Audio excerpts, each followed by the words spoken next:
Topic सुन लो। Renin angiotensin aldosterone system means RAS system.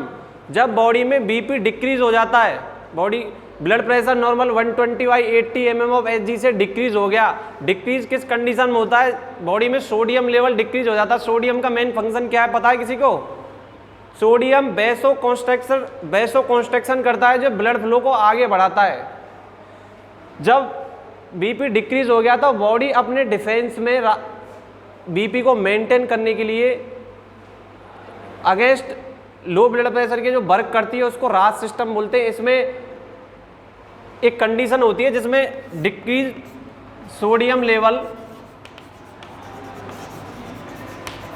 In body. Normal sodium level कितना होता है पता है किसी को? 135 से 140 milliequivalent and per litre. और इंक्रीज पोटेशियम लेवल, पोटेशियम का नॉर्मल लेवल पता है किसी को बॉडी में कितना होता है? 3.5 to 5 milliequivalent and per litre.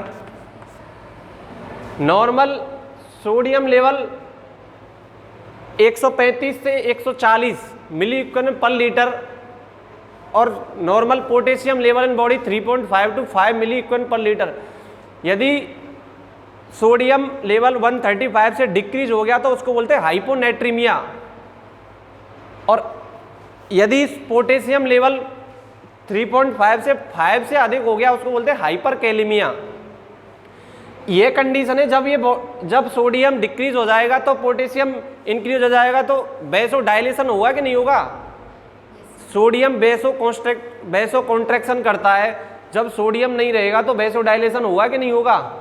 ये मैकेनिज्म है। समझना कैसे बीपी मेंटेन होती है, कैसे बढ़ी हुई बीपी वापस डिक्रीज करती है, बॉडी डिफेंस कैसे करती है इस चीज को। अब क्या होगा? जब रीनल आर्टरी अरोटा से रीनल आर्टरी एब्डोमिनल अरोटा जो ब्रांच सुनिए क्या अरोटा की, उसमें से रीनल आर्टरी में ब्लड फ्लो कम होगा कि नहीं होगा? जब वैसो कॉन्स्ट्रक्शन नहीं होगा, वैसो डायलेशन हुआ तो ब्लड आगे बढ़ पाएगा क्या?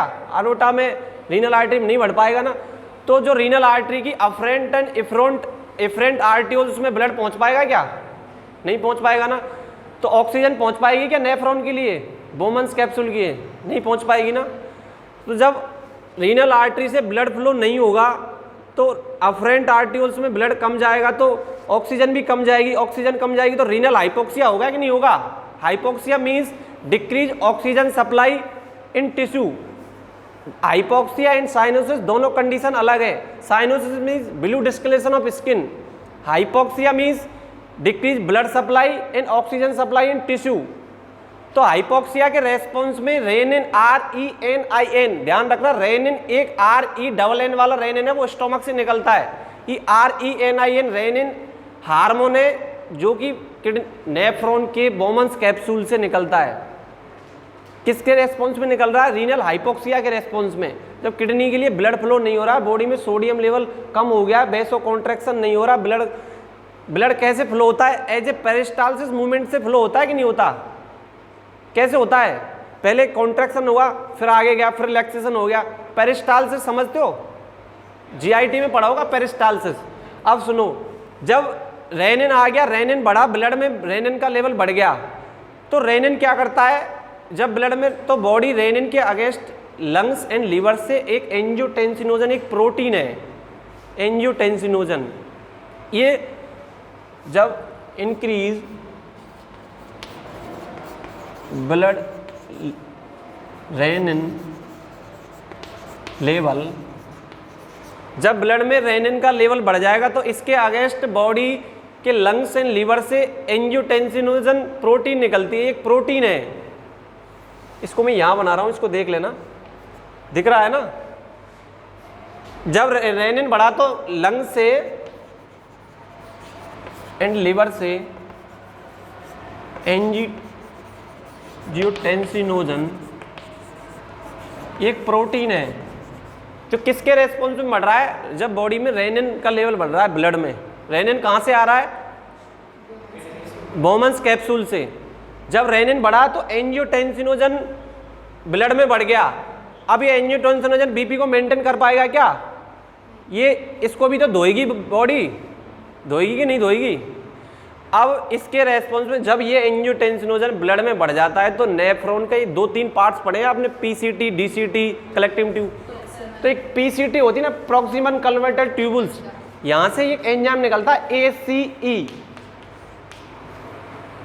इसको रफ कर दूं क्या, मैं कर दूं क्या? सुनो, इधर से रफ कर रहा हूं मैं इसको।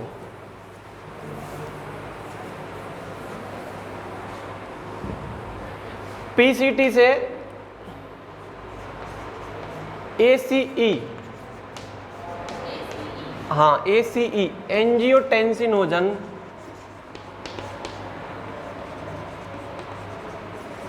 Converting enzyme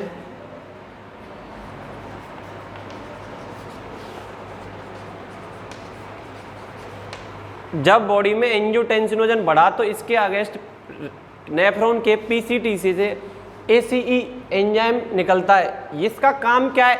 ACE enzyme, angiotensinogen converting enzyme. ये एंजियोटेंसिनोजन फर्स्ट है जो निकल रहा है ना लंग्स और लिवर से, इसको एंजियोटेंसिनोजन सेकंड में कन्वर्ट करता है, एसीई कन्वर्टिंग एंजाइम। इसका नाम ही यही है, एंजियोटेंसिनोजन कन्वर्टिंग एंजाइम, ठीक है ना। अब ये एंजियोटेंसिनोजन सेकंड, अब ये एंजियोटेंसिनोजन सेकंड बीपी मेंटेन, ये बीपी मेंटेन करता है एंजियोटेंसिनोजन सेकंड। अच्छा, यदि बीपी मेंटेन नहीं हुआ तो क्या होगा? और भी तो कुछ होगा, इससे नहीं हुआ तो ये तो प्रोटीन है, बॉडी से ही निकल रहा है। ये सोडियम तो कमी है, ये तो सोडियम थोड़ी बढ़ा रहा है एंजियोटेंसिनोजन। पोटेशियम तो बॉडी में बढ़ रहा है, आगे जाके किडनी फेलियर भी तो कर सकता है। टॉक्सिक सब्सटेंस है कि नहीं है? पोटेशियम डायलाइसिस कराते नहीं कराते किडनी फेलियर में? हाँ। तो अब यदि बीपी इससे मेंटेन हो गया तो अच्छी बात है, यदि इससे मेंटेन नहीं हुआ तो ब्रेन में मैकेनिज्म चलती है, ब्रेन को लिए मैसेज आते हैं। कौन सी नर्व ले जाती पता है किसी को?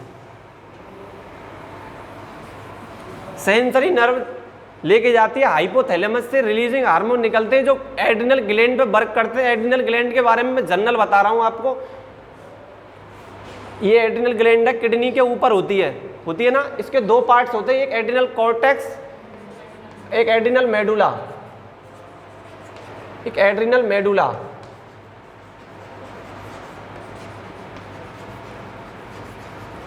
सुनो, एड्रिनल कॉर्टेक्स से इसकी भी 3 लेयर होती है, एड्रिनल कॉर्टेक्स की 3 लेयर। पहली लेयर है जोना ग्रैमेरुलोसा,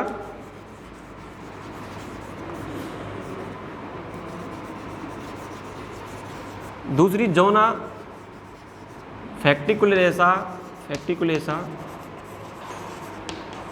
तीसरी है जोना रेटिकुलेरिस।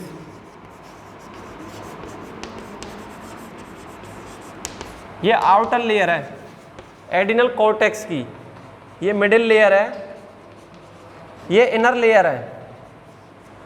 अब ये तीनों लेयर, इससे कभी सुना है कि करो या मरो ग्लैंड कौन सी है? ये वही ग्लैंड है, करो या मरो, फ्लाइट एंड फाइट रेस्पॉन्स। तो जोना ग्रैमेरुलोसा, जोना फैक्टिकुलेरा, जोना रेटिकुलेरिस। तो जोना ग्रैमेरुलोसा से एक हार्मोन निकलता है, उसको बोलते हैं मिनरलोकॉर्टिकॉइड्स, इसको एल्डोस्टेरोन भी बोलते हैं। तो और एड्रिनल मेडुला से कौन कौन से हार्मोन निकलते हैं? एपिनेफ्रिन एंड नॉन एपिनेफ्रिन, समझ रहे हो? इससे निकलता है ग्लूकोकॉर्टिकॉइड, इससे मिनरलोकॉर्टिकॉइड निकलता, सॉरी, आउटर लेयर से, इससे ग्लूकोकॉर्टिकॉइड, इससे निकलते सेक्स हार्मोन एंड्रोजन, जिसको एंड्रोजन भी बोलते हैं।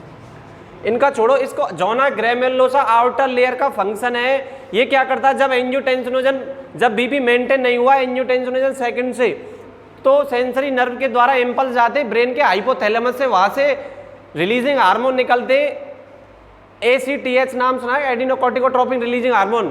तो वहां एड्रिनल ग्लैंड पे वर्क करेगा, तो वहां से जोना ग्रैमेरुलोसा लेयर से एड्रिनल कॉर्टेक्स को स्टिमुलेट करके जोना ग्रैमेरुलोसा से मिनरलोकॉर्टिकॉइड, जिसको एल्डोस्टेरोन बोलते, वह निकलता है। समझ रहे हो? कहां से निकल रहा है? एड्रिनल ग्लैंड से निकल रहा है। मिनरलोकॉर्टिकॉइड्स। अब ये क्या करता है मिनरलोकॉर्टिकॉइड्स, आपने कुछ फिजियोलॉजी पढ़ी होंगी जब यूरिन फॉर्मेशन होता है ना, अब ये चीज़ समझ में आएगी मिनरलोकॉर्टिकॉइड कहाँ से आ रहा है। उसी को एल्डोस्टेरोन बोलते हैं, रेनिन एंजियोटेंसिन एल्डोस्टेरोन सिस्टम। एक एक नाम से डिफरेंशिएट बता दूंगा कि कहाँ से कहाँ निकल रहा है। सुनो, हाँ मिनरलोकॉर्टिकॉइड आ गया था ना,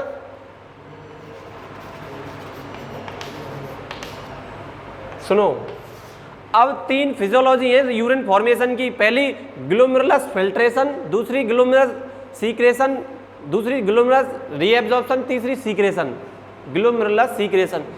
तो उसमें क्या हो रहा था, नॉर्मल जीएफआर 125 ml प्रति मिनट, 180 लीटर यूरिन 124 आवर बनता है कि नहीं बनता? इतना यूरिन पास आउट करते हो क्या? इतना अगर पेशेंट, अगर नॉर्मल व्यक्ति 180 लीटर दिन में पास आउट करेगा तो रात दिन बाथरूम में रहेगा वो? गलत कह रहा हूँ क्या? तो उसको वापस रीएब्जॉर्प्शन प्रोसेस के थ्रू वापस रीअब्जॉर्ब किया जाता है।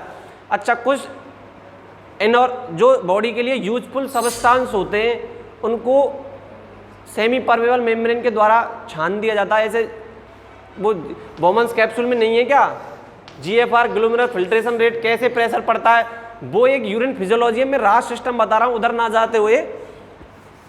तो रीएब्जॉर्प्शन प्रोसेस के थ्रू सोडियम को पीसीटी से लेगा, रीअब्जॉर्ब करेगा वापस, जो एल्डोस्टेरोन वर्क करेगा पीसीटी और डीसीटी पे। Mineralocorticoid work on PCT. Mainly जो इलेक्ट्रोलाइट होते हैं वो पीसीटी से एब्जॉर्ब किए जाते हैं और एक्सक्रेट करते हैं डीसीटी पे, डिजिटल कन्वर्टर ट्यूबल्स। डीसीटी मतलब दूर वाली, प्रॉक्सिमल मीन्स पास वाली।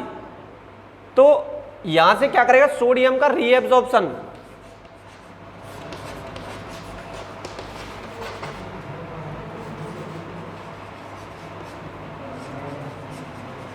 ये चीज समझ में आ रही है कि नहीं आ रही?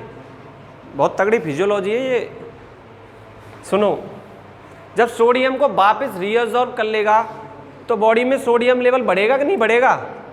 मेंटेन होगा कि नहीं होगा? तो सोडियम क्या कर रहा था, वैसो कंस्ट्रक्शन कर रहा था कि नहीं कर रहा था? कर रहा था ना।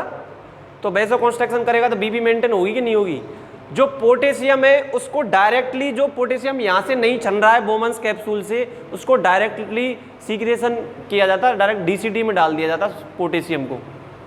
ठीक है ना, देखो एक्सक्रेट इन पोटेशियम इन डीसीटी, बीपी मेंटेन। अब हो रही हुई क्या नहीं हुई BP maintain? Sodium vaso construction हो रहा है कि नहीं हो रहा? अच्छा, अब एक माइंड में एक सवाल आ रहा होगा कि बीपी मेंटेन तो हो गई, ये तो लो बीपी में काम कर रहा था, अब किसी की हाई बीपी तो हो सकती है। अब हाई बीपी में कैसे काम करेगा, कैसे बॉडी डिफेंस करेगी? बीपी हाई हो गई, रोड पे चलते वहां कोई डॉक्टर थोड़ी आएगा तुम्हारे पास कि चलो उस व्यक्ति की बीपी हाई हो गई, इसको कम करके आओ, साथ लेके डोलते हो क्या असिस्टेंट?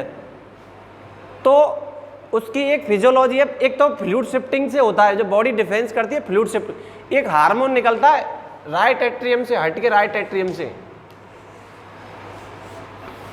4 चैम्बर है राइट एट्रियम से, यहां से निकलता है एएनपी, एट्रियल न्यूट्रिक पेप्टाइड। एक हार्मोन है, ये क्या करता है, यूरिन आउटपुट को इंक्रीज करता है, और जो पोटेशियम है ना बॉडी से, उसको यूरिन के थ्रू एक्सक्रेट करता है। ये इसका खुद का रेस्पॉन्स है। ये हार्मोन अगर ब्लड में बढ़ गया तो जीएफआर बढ़ जाएगी, पोटेशियम ऑटोमेटिक एक्सक्रेट होगा। देते कि नहीं देते? हाइपरबोलिमिया में एंटी डायरेटिक देते कि नहीं देते? जो पेशेंट को यूरिन आउटपुट को बढ़ाती है, उससे सूजन भी कम होती है, बीपी भी कम होता है। जब बीपी लो हो जाती है तो एनएस चढ़ाते कि नहीं चढ़ाते? तो वो हाइपरबोलिमिया करती है, जिससे ब्लड वॉल्यूम इंक्रीज हो। ये ANP, atrial Nutrich peptide hormone, high BP को लो बीपी में, मतलब लो तो नहीं करता लेकिन मेंटेन करता है बीपी को। हाँ, तो ये टॉपिक कंप्लीट हो गया। Thank you.